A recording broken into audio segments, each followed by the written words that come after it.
Well, welcome to the Bond Business Commercialisation Centre at Bond, to one of our Now Talks, which is all about how you can learn in the now. We've got a nice little group here together, and today's topic is looking at the concept of persuasion and the role that persuasion sits within presentations, and specifically within like a business pitch. If you can go in and deliver a business pitch, it's nice to have our in-class audience and also our virtual audience through our Twitter stream. So my name is Baden U'Ren. I head up the entrepreneurship activities at Bond Uni. I'm an assistant professor in entrepreneurship. I'm also the director of the Bond Business Commercialisation Centre. So one of the things that the Commercialisation Centre does is run an accelerator program for student ideas, and it runs a bunch of workshops similar to what we're doing today, a workshop on how to do presentations and how to be persuasive in doing presentations. What sort of defines me and how it's relevant that I can be talking to you about this is that in addition to my academic job, I have a couple of business interests at the moment too, where I'm co-founder of two businesses. One is called Pet Wellness Centres, and we're taking a holistic view on pet wellness and delivering that through a tailored model that is packaged up into a monthly payment, looking at all different aspects of animal wellness here on the Gold Coast. And then secondly, an ag tech company called Dittrich Ag. It really is a true startup in the sense that we're a temporary organisation kind of looking for where our market goes.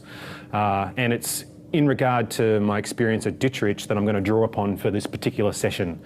Last year in August, I took a group of students across to Silicon Valley as part of a study tour, one of the things you can do while you study here at Bond.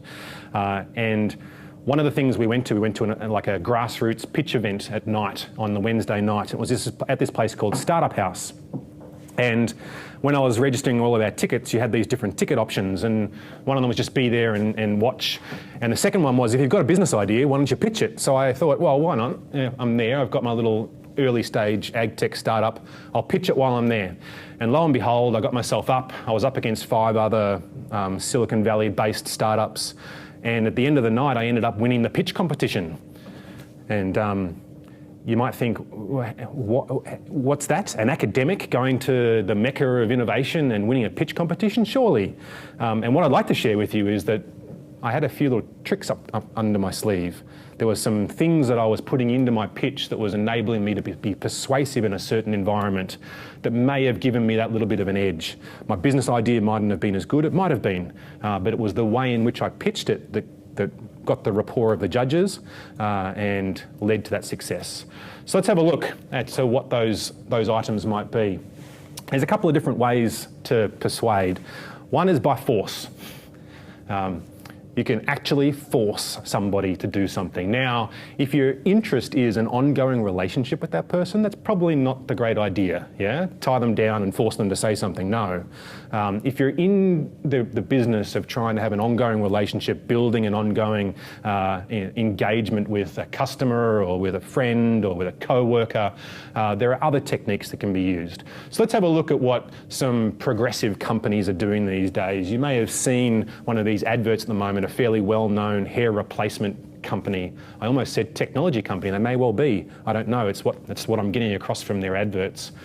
And in this particular advert that's on television at the moment, you see quite a good-looking man. You think about their customers, it's typically male pattern baldness that they're attacking, right? You see a man, he's a good-looking man, you think, oh, I'd like to be like him, he's a chummy sort of fella. And he's standing in the middle of a football field. And if you have a look at what he's wearing a white lab coat. A white lab coat, standing in the middle of a football field, looking at an iPad. Why is this? What's the positioning that's happening here? If you have a look on the bottom left of the screen, there's reference to Nielsen surveys and University of New South Wales, hair count strategies, or all of these types of things, right? These are all things that are called authority triggers. Authority triggers, because we know, underline, that people tend to be influenced by people who they perceive to be in positions of authority. So one of the hidden persuaders, one of the fundamental drivers of why people might be influenced in certain ways is a concept known as authority. Yeah?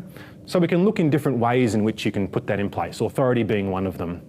I'm actually drawing from work that was done by a theorist called Robert Cialdini, and in his book that's called The 6 Weapons of Influence, or the Principles of Persuasion. And you can Google that and you can have a bit of a look at all the resources that sit around Robert Cialdini's Principles of Persuasion.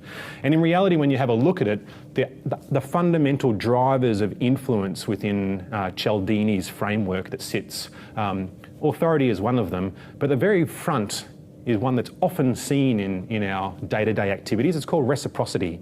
When you go to the supermarket and you go along down the aisle and there's someone offering you a free sample of a particular product, why do they give away free samples?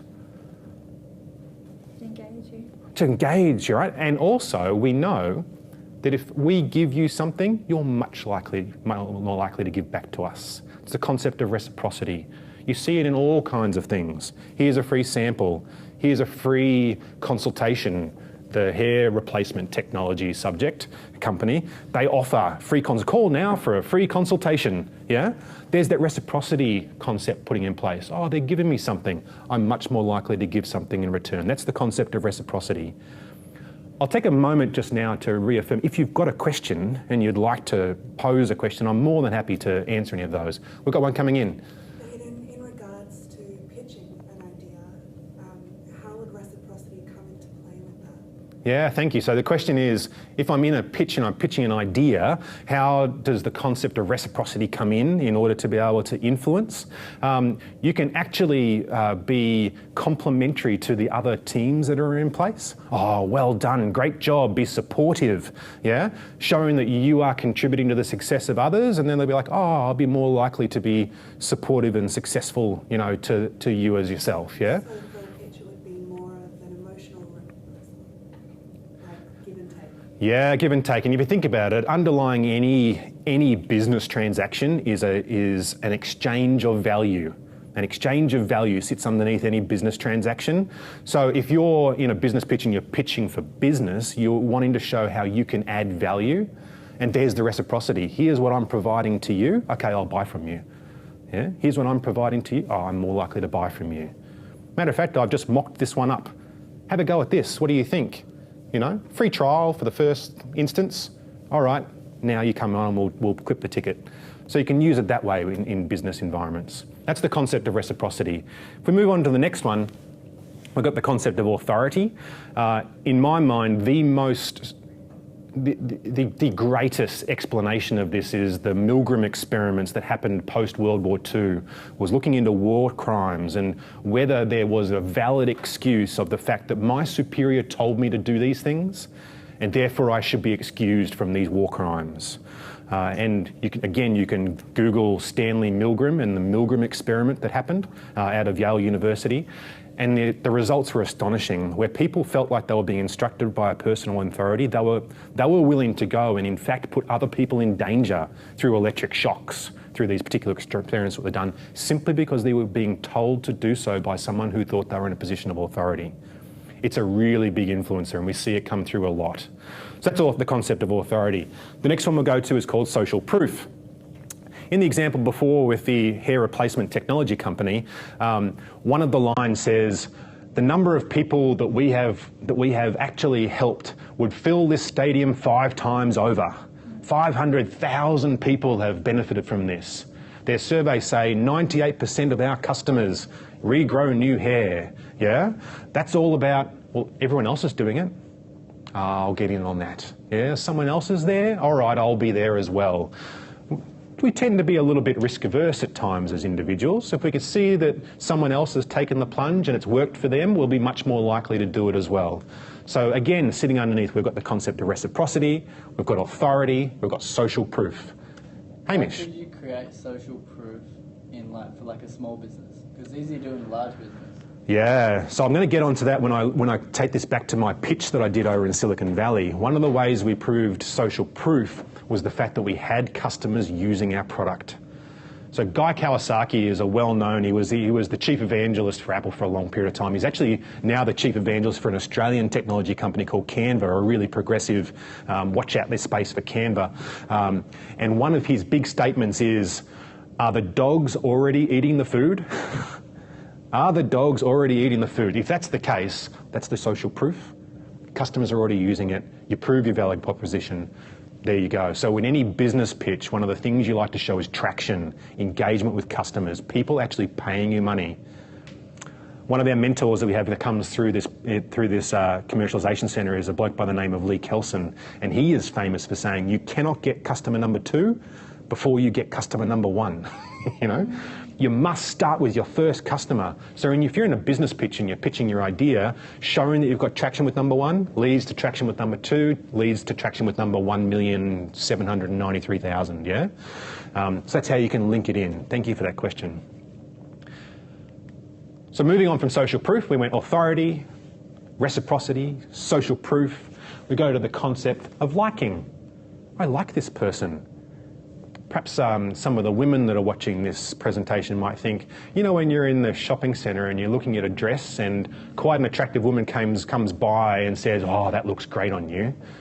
And you take their opinion from it because they actually look, you like the way they look. You're influenced by the fact that they said that it's good. Yeah? I like them. If you're as old as I am, you'll remember back in the 90s, Nike's advert that said, be like Mike. Mm-hmm. Yeah, be like Mike. I want to be like Michael Jordan. Okay, I'll buy the Nike shoes. Yeah, the concept of liking, we will tend to be influenced by those with whom we feel an affinity, building a relationship, building a trust relationship. Yeah, that's the concept of liking. Moving on to our next one, we have scarcity. I'm going to give you one little line. Ready? Limited time offer. The next 10 callers get. Yeah? The concept of if we think that it's scarce, if there's a chance that we might miss out, there's actually a term in the startup world, it's called FOMO. It's called the fear of missing out. Often it's referred to in terms of investment. You know, what you want to build is FOMO. You want to build it so that people feel like if they don't get in, they're going to miss out on the opportunity. Yeah? Then they're much more likely to commit to you. So if you position yourself as scarce, if you position yourself as if you don't get in now, then you're going to miss out, then people are more likely to be influenced by what you're doing. The final one is the one that's the most misunderstood, and it's called commitment and consistency. This is the 6th of our 6 principles of persuasion. And this is the concept that sits behind any of the traditional sales techniques where you get people to commit early to a sale. The concept of someone saying, yes, I will buy it, getting them to actually say yes, means that they will be much more likely to follow through. Yeah? So all of those car situations where you buy a car and you say, yes, I'll buy the BMW 3 Series, and then you get added into the paint protection and the fabric protection and the floor mats and the polish and the metallic paint and the on and the on and the on and the on, you're much more likely to continue to say yes because you've already committed. Yeah? Because you've already committed. In Cialdini's work, he did a little test with a restaurant in Chicago where they were having trouble with people that weren't turning up. They were booking and just not turning up, so they were having downtime in their restaurant. And he changed the language when they were saying, he actually changed the language to say, will you please call us if you're not going to make it? To which someone would say yes. And they had a great big spike up of actually people saying, oh, we're not going to be there, and knowing, and then they could rebook. Just the concept of someone saying, yes, I will do that, makes them much more likely to actually follow through. Yeah? So lots of those sales techniques, if you've ever been through a sales process training program, getting to yes, classic negotiation book, it's all about commitment and consistency because we know that influences people. So let me bring it back to the Silicon Valley pitch. Yeah? There I was, an academic in the mecca of innovation land with startup gurus all over the place. Some of the things that I did in order to fit in, you'll see that I'm wearing a black t-shirt and jeans. I wasn't looking like a professor. I didn't have the tweed jacket with the leather elbow patches. No, I tried to fit in as much as I could to be liked. I was very affable. I was being congenial. I was talking the language so that they could understand, social proof. I was following Guy Kawasaki's 30-20-10 rule. If you don't know what that is, Google Guy Kawasaki 30-20-10. It's how you structure your investment pitch. No less than 30-point font on your PowerPoints. What does that mean? You can only have a few words. It means you engage with your audience. No more than 20 minutes, no more than 10 slides. And he has a structure for his 10 slides. That's how I pitched. My audience expected that. Yeah? It fit in with what they were looking for. Social norms, social proof. Yeah? Importantly, I showed how the dogs were already eating the food. I showed the traction we had, the farmers we had on board, the fact that we had authority in the people, Dr. Roger Meader, who was sitting in behind as our algorithm provider, who comes from the CSIRO. All of these layers on of authority, of authority, of authority. I know what I'm talking about. And as importantly in terms of presenting, no notes. Delivering from here, knowing what your key points are, little triggers if you need them, but delivering with no notes. Why? Because it means I know what I'm talking about. You've got confidence that I know that I'm talking about because I'm speaking plainly. Yeah? So if you're going down that pitch, sure, Dietrich Aggs is an awesome little startup. We have the ability to be able to increase margins for farmers, for crop farmers. You know, take margin that's being eaten up in the value chain and throw it back into the Australian farmer space, into the global crop farming space. It's a great little potential business. But it was up against lots of great potential businesses. The difference that led across to perhaps being able to be successful in that pitch competition were those hidden persuaders, those things that were in place that gave the little edge in the presentation. And all you need to do is to be exposed to them, to be able to understand them, to be able to put them into play, come to a course at a university, you know, have the chance to experiment with them and put them into action such that you give yourself a bit of an advantage. Yeah. I think I'm now in a situation where I've got my last little concept. Perhaps if with any time we've got left, if there are any questions that are being posed, this is now is a great time to throw those through. But my last little point that I want to put across is sometimes you want to be a little bit different. You know, you want to stand out from the crowd. And you want to say, oh, here I am, I want to stand out from the crowd. An important concept to know is to follow the advice of Seth Godin, a guru in the marketing space. And he has this concept called the purple cow. And the little line that sits underneath the purple cow concept says, be remarkable. But if you have a look at the purple cow, the argument behind Seth Godin's point is, if you look across a field of cows, they all look the same. The purple one will stand out. You'll take notice at the purple one. But if you look at the cow, the image of this cow that's sitting behind me, it looks like a cow, it moves like a cow, it smells like a cow, it's got ears like a cow, it's got a snout like a cow, it looks like a cow, but it's purple. So in being remarkable, don't forego fitting the norms that are expected in the environment. Yeah? And then provide something that overlays, that sets you aside. Yeah? So fit in, have the social proof on your side, and make yourself purple, or whatever it happens to be. Baden, some people would say that is almost a juxtaposition of ideas. Besides your pitch, if you were going in, fitting into the crowd, but still being remarkable, what particular advice would you have that you would use to stand out but still remain a cow? Yeah, thank you. So the question is, you want to fit in and you want to be part of it and you want to deliver the pitch and you're engaging with a bunch of people and you want to fit in, but you also want to be a bit of a purple cow. My advice is always to be true to yourself and to be the best version of yourself that you can be, so that people gain some insight into who you are. In the business world, a lot of it is to do with products and product features and services and what they are, and then as important is the relationship that you build with those with whom you're transacting. And the best way to build that is by being true to yourself, you know, being honest and open and trustworthy, such that people believe what you're saying. And then they say, oh, that Baden, he knew what he was talking about, and you kind of feel like you can trust him. And it goes a long way. We know in the early stage startup space, the average angel investment only comes after the investor has known the entrepreneur for a period of time. They build that relationship, you know, and then the investment comes, or it comes through a trusted intermediary. Yeah. So being true to yourself and representing as you are enables you to stand out. An important thing for people to note is, and we talk about these in our classes, in our introductory classes, every single person on the planet has their own unique path that has brought them to being where they are. They're unique. Every single person. So be that. Be the best version of that you can be. And that will stand you aside. You know, that will stand you aside. Have confidence in that. I'm Nina and I'm awesome. Yeah? We try and say that in class, don't we, Nina? Yeah. I think you're still warming up to to that in class. Yeah. But it's true. Like, how do you stand out? You stand out by being you and being known for you. So you might think about that in terms of your branding. How are you positioned on LinkedIn? How are you positioned on Instagram? Such that that represents you. So providing a sense of self and a sense of sincerity will improve the pitch, basically, is what we're saying. Absolutely. Yeah, absolutely. It's consistent. Yeah. One of the last things we like is inconsistency. It makes us hesitant. Oh, that doesn't make sense. Oh, that doesn't make sense. Oh, I'm going to just shy away from that. If everything makes sense, we're much more comfortable. Yeah.